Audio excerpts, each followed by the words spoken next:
જો આ હતા આપણા સાબુદાણાના ભજીયા અને એકદમ ટેસ્ટી. જો આ બે ચટણીઓ અને આ ભજીયા અને એકદમ ટેસ્ટી બન્યા છે. અને તમને આ રેસીપી કેવી લાગે તો લાઈક શેર ને કોમેન્ટ તો જરૂર ને જરૂર કરજો. ચાલો મિત્રો, જય દ્વારકાધીશ. કેમ છો બધા? મજામાં ને? એટલે બધા મજામાં જાય છે. જો હવે આજે આપણે બનાવવાના છે સાબુદાણાના ભજીયા. તો સાબુદાણાના ભજીયા બનાવવા માટે જો આ થોડાક માંડવીના દાણા લઈ લીધા છે અને એટલા સાબુદાણા લઈ લીધા છે.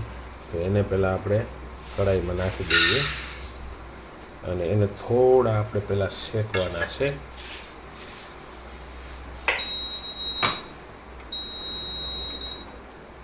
તો શેકવા માટે પહેલાં આપણે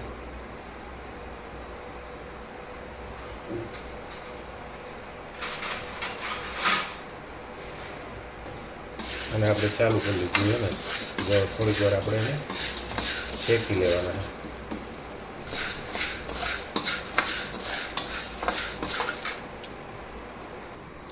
હવે આપણે સાબુદાણા આપણા શેકાઈ ગયા છે. હવે એને આપણે મિક્સરમાં ક્રશ કરવાના છે. તો મિક્સર આપણે લઈ લઈએ અને એને ક્રશ કરી લઈએ. જો હવે આ બે બટેટા લીધા છે, એ બટેટાને આપણે ક્રશ કરવાના છે. જો એટલા આપણે બટેટા લઈ લીધા છે. અને બીજો અત્યારે લીલોતરીમાં જો મેથી છે, ધાણાભાજી છે, મરચાં છે અને થોડુંક આદું છે. આ બધું એટલું લીલોતરી છે.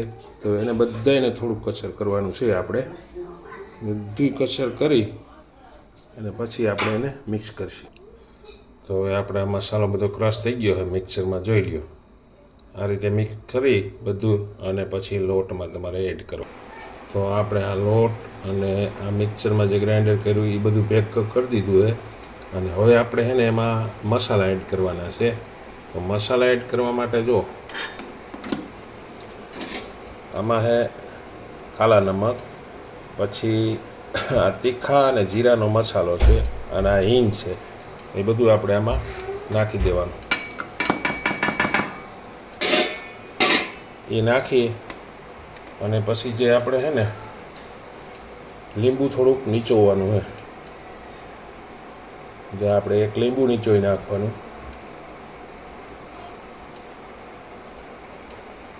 એ બધું કમ્પ્લીટ થઈ ગયા પછી આપણે લોટ બેટર તૈયાર કરવાનું છે. અને એને તળવા માટે આપણે જો અહીંયા તેલ મૂકી દીધું છે. એટલે તેલ થઈ જાય તો આપણે બેટર તૈયાર થઈ જશે. જો આ તો આપણા સાબુદાણાના ભજીયા જો પાકી ગયા છે. હવે આપણે એને ઉતારી લઈએ. જો કમ્પ્લીટ થઈ ગયા છે.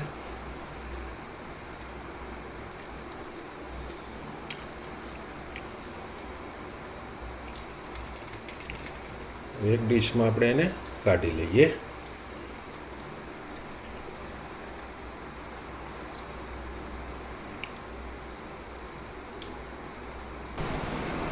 જો હવે આ છે ને સાબુદાણાના ભજીયા બનીને થઈ ગયા તૈયાર. હવે એના માટે આપણે એને મટવાનું છે એકદમ ક્રિસ્પી. જો મસ્ત, એકદમ ટેસ્ટી અને મસ્ત બને છે.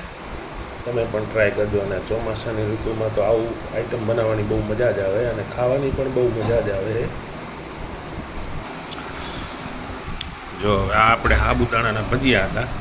જો આ ભજીયા એકદમ ટેસ્ટી બને છે અને ફરાળમાં પણ ઉપયોગ આવે છે અને ખાવામાં છોકરાના લંચ બોક્સમાં અને ગમે ત્યારે તમે બનાવો ને તો આ ભજીયા અત્યારે આમ તો જો કે ચોમાસાની ઋતુ હોય ને તો ટેસ્ટી બને ને ખાવાની પણ ચોમાસામાં વધારે મજા આવે છે.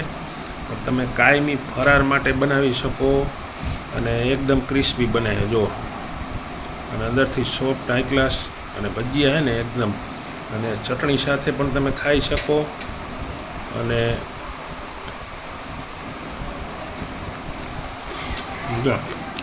કુટકુટ થાય એવા કરકરિયા એક નંબર આઈટમ બની છે.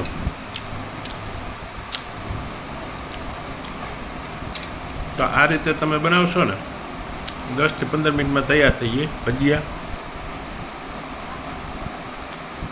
અને આ ચોમાસાની ઋતુમાં તો ખાવાની પણ બહુ મજા આવે છે. એવા એકદમ ટેસ્ટી બને છે. જેમાં મેથી લઈ લેવાની, ધાણાભાજી લઈ લેવાની, પછી કાલા નમક લઈ લેવાના. અને ફરાળમાં પણ તમે ઉપયોગ કરી શકો. ફરાળમાં ચટણીનો ઉપયોગ થાય, પણ ભજીયાની સાથે સા છે, કોઈ દહીં છે, એ તમે યુઝ કરી શકો છો આ ભજીયા માટે. તો આ હતી આપણી રેસીપી, અને કેવી લાગી તો એ લાઇક, શેર અને સબસ્ક્રાઈબર જરૂર કરજો, અને અમારા વિડીયો જોતા રહેજો.